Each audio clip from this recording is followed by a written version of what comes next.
નમસ્કાર, BBN news ચેનલમાં આપનું સ્વાગત છે। હું છું કવિતા પંચાલ ને હવે જોઈએ આજના સમાચાર।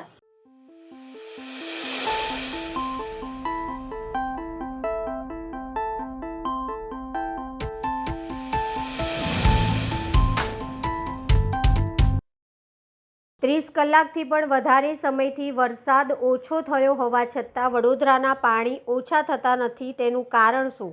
ત્યારે સત્ય જાણવા બીબીએનની ટીમ શહેર નજીક આવેલા ગામોની વાસ્તવિક પરિસ્થિતિ બતાવી રહ્યા છે। વડોદરા શહેરમાં પાણીનો પ્રવાહ આજુબાજુના ગામોમાંથી આવતું પાણી છે। નમસ્કાર દર્શક મિત્રો, બીબીએન ન્યૂઝ લાઈવ કવરેજમાં આપનું હાર્દિક સ્વાગત છે। અને સમાચારની જે રીતે વાત કરીએ, હું છું આપણી સાથે અમિત ચૌહાણને। અમે પ્રયત્ન કરી રહ્યા છે કે વડોદરા શહેરમાં જે પાણી આવી રહ્યા છે તે પાણી ક્યાંથી આવી રહ્યા છે। નેતાઓ તો વાહવાહી કરી રહ્યા છે, નેતાઓ તો 62 દરવાજા બંધ કરીને ખુશી મનાવી રહ્યા છે, પ્રતાપ સરોવરના દરવાજા બંધ કરીને ખુશી મનાવી રહ્યા છે, દેના ડેમના દરવાજા બંધ કરીને ખુશી મનાવી રહ્યા છે। ત્યારે આજે બીબીએનની ટીમ વડોદરા શહેરના જે હાઈવે જે પ્રસાર થાય છે ત્યાંથી જે દેના નદી જે છે, દેના નદીનું જે સ્વરૂપ જે છે કે જે વિશ્વામિત્રીનું પાણી જે છે, આજવાનું જે પાણી જે છે એ સતત વહી રહ્યું છે। જે પાણી કહેવાય કે હાલ જે પાણી વડોદરા શહેરના અંદર પ્રવેશી રહ્યું છે। જે આપ દર્શક જોઈ રહ્યા છો કે સંપૂર્ણ વિસ્તાર આ દેરાનો છે, દેરાના સંપૂર્ણ વિસ્તારને કહેવાય કે હાલ આ આજવા સરોવરનું જે પાણી છે, પ્રતાપપુરાનું જે પાણી છે તે પાણી કહેવાય કે હાલ વડોદરાને ગરમોડી દીધું છે, વડોદરા શહેરને ડૂબાડી દીધું છે। ત્યારે કહેવાય કે નેતાઓ વાહવાહી કરી રહ્યા છે કે હવે હાઈકમાન્ડથી બેઠા કહી રહ્યા છે કે પાણી હવે આવવાનું નથી, દરવાજા બંધ કરી દીધા છે। હવે સાહેબ થોડી તો શરમ કરો, કેમ કે જ્યારે આજવાના 62 દરવાજા બંધ કરવાના હતા તે સમયે તમે આજવાના દરવાજા ખુલ્લા રાખ્યા। અવિરત રીતે વરસાદ વરસ્યો અને અવિરત રીતે જે આ વરસાદ વરસ્યો તેના જ કારણે કહેવાય કે આ તમારી આજવા સરોવરના જે પાણી છે ભયાનક જે રૂપ થઈ રહ્યું છે તે માત્ર ને માત્ર તમારા પાપના કારણે થયું છે। સાહેબ જરા થોડું વિચાર્યું હતું, એક હેલિકોપ્ટરથી આંટો મારે તો ખબર પડશે કે વડોદરામાં પાણી ક્યાંથી આવી રહ્યા છે। આજે પાણીનો પ્રવાહ જોઈ રહ્યા છો, જે પાણી છે વડોદરા શહેરના અંદર પ્રવેશી રહ્યું છે વેમાલી દેરાથી, અને વડોદરા શહેરને ધર્મોડ કહેવાય કે વિખેર કરી નાખ્યું। જ્યાં જુઓ ત્યાં પાણી કરી દીધું છે। જે જગ્યા પર પાણી નહોતા ભરાતા ત્યાં આ વડોદરા શહેરના શાસકોના લીધે કહેવાય કે વડોદરા શહેર પાણી થયું છે। હજુ પણ 5 દિવસ સુધી પાણી ઉતરે નહીં તેવી પરિસ્થિતિનું નિર્માણ વડોદરા શહેરના નેતાઓએ કર્યું છે। વારંવાર અમે લોકો કહેતા આવ્યા હતા ન્યૂઝ મારફતથી કે વડોદરાના અંદર પૂરનું સંકટ છે, પણ એક વરસાદ પડ્યો તેમાં પણ કોઈ બોધપાત્ર નોંધ ના લીધી। તેના જ કારણે કહેવાય કે જે આ અવિરત રીતે વરસાદનું જે પાણી છે, આજવા સરોવરનું જે પાણી છે તે કહેવાય કે વડોદરા શહેરને ધરમોડી રહ્યું છે। પણ કહેવાય કે સત્તાધીશો માત્ર બેઠા વાહવાહી લૂંટે છે। હાઈકમાન્ડની બહાર નીકળો, ટ્રેક્ટરમાં બહાર નીકળો તો તમને ખબર પડશે હજારો લાખો લોકો ભૂખ્યા છે, 5 લાખથી વધુ લોકોના ઘરોમાં પાણી ભરાયા છે, 5 લાખથી વધુ લોકો કહેવાય કે તમારી મદદની રાહ જોઈને બેઠા છે, પણ તમે હાઈકમાન્ડ ઓફિસમાંથી બહાર નીકળવા નથી માંગતા, એસી કેબિનમાંથી બહાર નથી। અરે કમિશનર દિલીપ રાણા સાહેબ, બહાર આવો, બહાર તો તમને ખબર પડશે કે નાગરિકો 2 દિવસથી ભૂખ્યા પ્યાસા બેઠા છે, અમને ફોન કરે છે, અમને કોલ કરે છે, પણ તમારા ફોન તો કહેવાય કે શોભાના ગાંઠિયા છે કે તમારા ફોન લાગતા નથી। હું મારી વાતને અહીંયા સમાપન કરીશ, પણ આગળથી તમને જે દ્રશ્ય બતાવીશ એ વડોદરા શહેરને કહેવાય કે ક્યાંક ને ક્યાંક દેખવા મૂકશે એવા દ્રશ્ય બતાવીશ। મારા સાથે વધુ સમાચાર જોવા માટે જોડાયેલા રહેજો અમારા સહયોગી જયમીન સાથે, Chauhan Amit, BBN news Vadodara, Gujarat. Samasavli road ઉપર ઉર્મી સ્કૂલ પાસે પૂરના પાણીમાં ફસાયેલા 52 લોકોનું એનડીઆરએફ દ્વારા સલામત રીતે રેસ્ક્યુ કરવામાં આવ્યું હતું। હરણી અને પીએનટી કોલોનીની સમાસાવલી રોડ પર ફસાયેલા 38 પુરુષ, 9 મહિલા અને 5 બાળકો સહિત નાગરિકોને સલામત રીતે બહાર કાઢવામાં આવ્યા હતા। ડભોઈ વડોદરા રોડ ઉપર દેવ અને ઢાંડર નદીના પાણીએ નવો જ બનેલો ડામરનો રોડ ધોઈ નાખ્યો। થોડા માસ પૂર્વે જ નવીન બનેલ રોડ દેવ નદીના વહેણમાં ધોવાઈ ગયો। સોમવાર રાતથી ડભોઈ વડોદરા રોડ ઉપર રાજલી ક્રોસિંગ નજીક રોડ ઉપર વહેતા થયા હતા ઢાંડર નદીના પાણી। પરિણામે મંગળવારે ડભોઈ વડોદરા મુખ્ય માર્ગ કરાયો હતો બંધ। પાણીના વહેણ સાથે રોડ ધોવાઈ ગયો। દેવ અને ઢાંડર નદીના પાણી ઉતરતા તરાજીના દ્રશ્યો સર્જાયા હતા। Vadodara Dabhoi statue of unity જતો માર્ગ ઉપર રાજલી ક્રોસિંગ પાસે નવીન બનેલ રોડનું ધોવાણ, રોડ નિર્માણમાં ભ્રષ્ટાચાર થયો હોવાનો નગરજનો લગાવી રહ્યા છે આરોપ। નોંધનીય છે કે ગત મોડી સાંજથી રાજલી ક્રોસિંગ પાસે બનેલા નવીન બ્રિજ ઉપરથી વાહનોની આવન જાવન શરૂ કરાઈ છે। હું તમારા માધ્યમથી એવું કહેવા માંગુ છું કે આ વડોદરાથી સ્ટેચ્યુ ઓફ યુનિટીને જોડતો રોડ છે, તો જુઓ કેવી તારાજી સર્જાઈ છે। દેવ ડેમના દેવ ડેમના પાણી છોડવાથી આટલી તારાજી આગળ સર્જાયેલી છે, તો આગળ કેટલી તારાજી સર્જાયેલી છે ગામડાની અંદર. ગામડાના ઘરોની અંદર પાણી ઘૂસી ગયા છે, ખેતરોની અંદર ઘૂસી ગયા છે, નુકસાન જ નુકસાન. અને આ જે દેખાય છે એ વિકાસનો મોટામાં મોટો એક નંબર છે કે જુઓ વિકાસ આને કહેવાય. અને ભ્રષ્ટાચાર તો કોને કહેવાય ખબર નહીં, પણ આટલું જે નુકસાન થયું છે ભ્રષ્ટાચારને એ સેમ્પલ છે ભ્રષ્ટાચારનો. અને આ આગળ જે અધિકારીઓ જે રોડ પાસ કર્યો હોય, બિલ પાસ કર્યા હોય, એ અધિકારીને લાવો અને કોન્ટ્રાક્ટરને લાવો. જો તમારા મીડિયાની તાકાત હોય તો અધિકારી અને કોન્ટ્રાક્ટરને બે જણને લાવો અને બતાવો કે તમે કઈ કક્ષાનો રોડ બનાવ્યો હતો, કેવો થઈ ગયો છે. હવે એ તો બધું લઈ જાય, મટીરિયલ લઈ જાય, સેમ્પલ લઈ જાય છે. અધિકારીઓ કાયમ સેમ્પલ લઈ જાય, 2 મીટરનો સેમ્પલ, 5 કિલોમીટરનો સેમ્પલ. તો એ સેમ્પલ કેવી રીતે પાસ થયા છે તો આટલો બધો હલકી કક્ષાનો રોડ થયો એવું.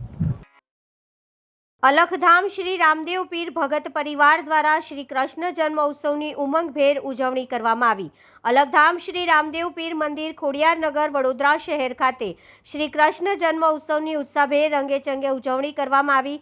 નાના નાના ભૂલકાઓ દ્વારા મટકી ફોડ કાર્યક્રમ અંતર્ગત વિધિવત આપની સંસ્કૃતિ શોભે તેવી પરંપરાગત રીતે કૃષ્ણ જન્મ ઉત્સવની ઉજવણી કરી હતી. ત્યારબાદ ભક્તજનો અને નાના નાના બાળકોએ ભક્તિના રંગે રંગાઈ કૃષ્ણ ધૂન બોલાવી હતી અને મોજ મસ્તી અને કેક નાસ્તા સાથે આ પર્વની ઉજવણી ખૂબ જ રંગેચંગે કરી હતી. સમગ્ર કાર્યક્રમને અલખધામ શ્રી રામદેવ પીર મંદિરના મહારાજ શ્રી સતીશ મકવાણા લાલાભાઈ ભગત દ્વારા સુંદર આયોજન કરવામાં આવ્યું હતું.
ગતરોજ આવેલા ઢાંડર નદીના પ્રવાહથી ડભોઈ પાસેના રાજલી ક્રોસિંગનો નવીન મુખ્ય માર્ગ ધોવાઈ જતા તંત્ર દોડતું થયું. તાલુકા જિલ્લા સંલગ્ન અધિકારીઓ સહિત પોલીસ તંત્ર ઘટના સ્થળે દોડી આવ્યું. ધારાસભ્ય શૈલેષ મહેતા પણ સ્થળ પર દોડી આવ્યા. તંત્ર દ્વારા સર્વે હાથ ધરી મુખ્ય માર્ગના ઉખડી ગયેલા ડાંબરના માર્ગના મસમોટા પોપડા ખસેડવાની કામગીરીની તૈયારી હાથ ધરાઈ. હાલ વડોદરા ડભોઈ વચ્ચે રાજલી ક્રોસિંગ પાસે નવીન બ્રિજ પરથી વાહન વ્યવહાર છે કાર્યરત. ત્યારે બીજી તરફ ધોવાઈ ગયેલા માર્ગનો કાટમાળ ખસેડી બીજી તરફનો માર્ગ નો વાહન વ્યવહાર પણ કાર્યરત થાય તે માટે તંત્ર કામે લાગ્યું છે. ઢાંઢર નદીના પાણીએ રાજલી ક્રોસિંગ પાસે નિર્માણ પામેલા નવીન માર્ગની પોલ ખોલી માર્ગ ધોવાઈ જતા માર્ગ નિર્માણમાં ભ્રષ્ટાચારની ઉઠી બૂમ. તંત્ર અધિકારીએ 2 દિવસમાં માર્ગનું સમારકામ પૂર્ણ કરી વાહન વ્યવહાર શરૂ કરાશેનું જણાવ્યું. યોગ્ય સર્વે હાથ ધરી પૂર અસરગ્રસ્તો તેમજ ખેડૂતોના પાકના નુકસાનનું વળતર સરકાર દ્વારા વહેલી તકે ચૂકવવામાં આવે તેવી ધારાસભ્ય શૈલેષ મહેતાએ મીડિયાના માધ્યમથી અપીલ કરી હતી. અત્યારે વડોદરા જિલ્લાના વડોદરા ડભોઈ રોડ પર ફુવાવી ગામ પાસે દેવ ડેમમાંથી દેવ નદીમાં પાણી ખૂબ જ આવવાથી આ રોડ અત્યારે ધોવાયેલ છે, આશરે 200 મીટર જેટલો. અને ગામના આજુબાજુના વિસ્તારના લોકો દ્વારા પાણી કાઢવા માટે ડિવાઈડર તોડેલ કે જેથી પાણી સીધો થ્રસ્ટ રોડને નીચે લાગતા અને પાણીનું બહુ જ વધારે પ્રમાણમાં પાણી હોવાથી આ રોડ ધોવાયેલ છે અને અત્યારે તાત્કાલિક ધોરણે રિપેરિંગ કરવાનું કામગીરી ચાલુ કરવામાં આવેલ છે.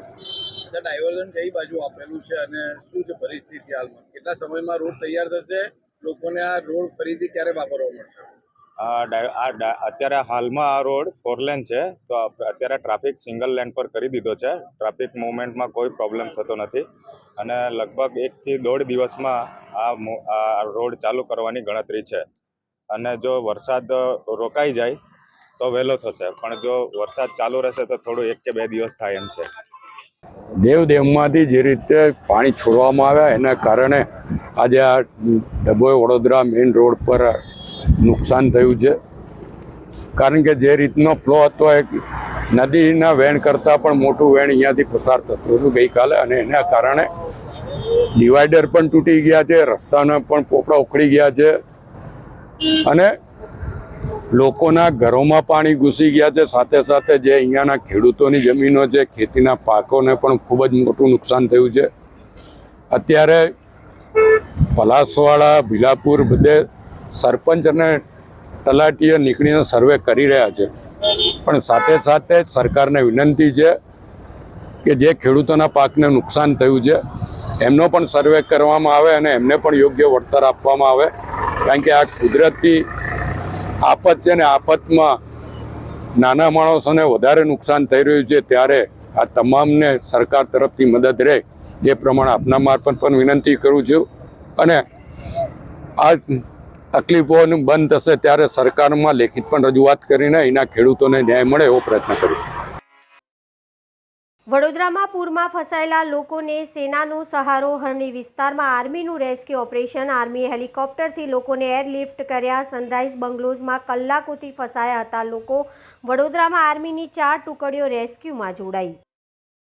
એમએસ યુનિવર્સિટીની હોસ્ટેલમાંથી સ્ટુડન્ટને બહાર કઢાયા, સેફ જગ્યાએ લઈ જવામાં આવ્યા. ફતેગંજ પોલીસની ટીમ દ્વારા નરહરી હોસ્પિટલથી ઓક્સિજનના સિલિન્ડર સાથે પેશન્ટને રેસ્ક્યુ કરવામાં આવ્યો.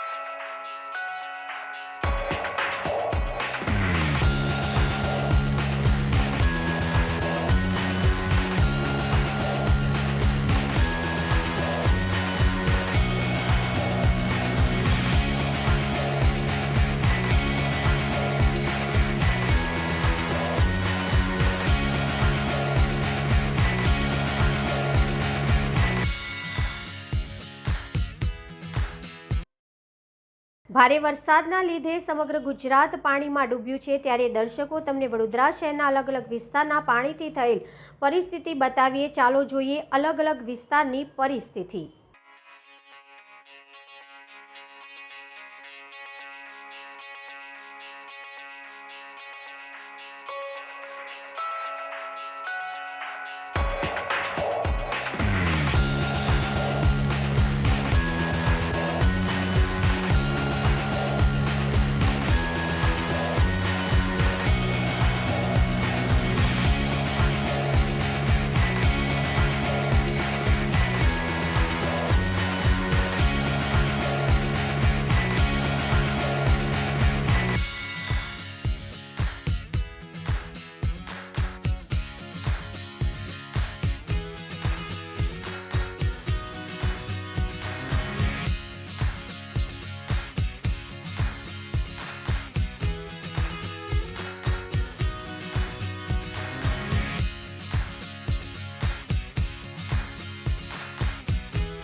તો આ હતા આજના સમાચાર. આવતીકાલે ફરી મળીશું આ ચેનલ પર આ સમય. ત્યાં સુધી સમગ્ર BBN ન્યૂઝ ચેનલની ટીમને રજા આપશો. નમસ્કાર.